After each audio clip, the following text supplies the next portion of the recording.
మా చిన్నప్పుడు మా అమ్మమ్మ వాళ్ళ ఇంటికి వెళ్ళినప్పుడు అక్కడ ఒక ఆవిడ సాయంత్రం పూట పునుగులు అమ్మేవారనమాట. పునుగులు, మిర్చి బజ్జీలు. అవి పునుగులు అయితే చాలా బాగుండేవి. అందులో కారపొడి వేసి ఇచ్చేవారనమాట. చాలా బాగుండేది టేస్ట్ అయితే. అవి పిల్లల కోసము అలాగే కర్రీ కోసం కూడా తెచ్చేవారనమాట.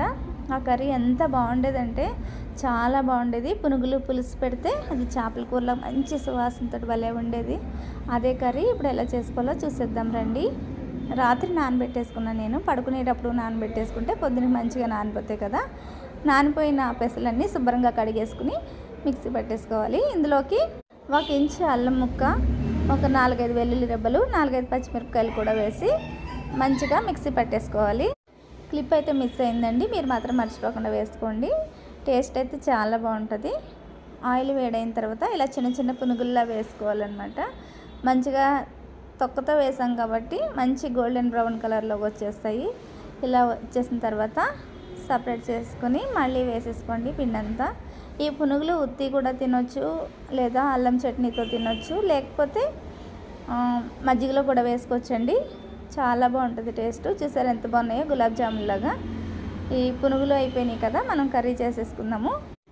ఆవాలు, జీలకర్ర, తర్వాత దీంట్లోకే ఉల్లిపాయలు కొంచెం ఎక్కువనే తీసుకోవాలి, మళ్ళీ పులుసు సరిపోదు.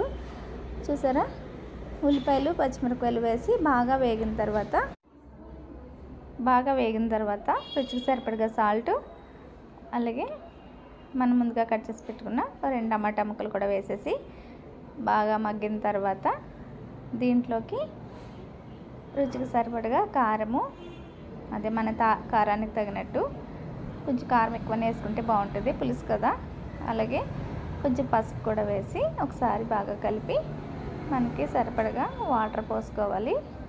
వాటర్ పోసుకొని మగ్గుతున్నప్పుడు ఒక పెద్ద నిమ్మపండంత చింతపండు కూడా వేసేసేయాలి. ఇలాగా పులుసు తీసి ఆ పులుసు బాగా మరగాలన్నమాట.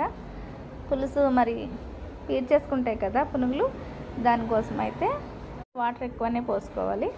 అలాగే ఎల్లిపాయ, జీలకర్ర, అల్లం ముక్క బాగా దంచి వేసేసేయండి. లాస్ట్లో ఒక 5 నిమిషాలకు ముందు ఇలా పునుగులు వేసేసి బాగా ఉడికిన తర్వాత వేడి వేడి అన్నంలో సర్వ్ చేసుకుంటే చాలా బాగుంటుంది. నచ్చితే లైక్ చేయండి, షేర్ చేయండి, సబ్స్క్రైబ్ చేయండి.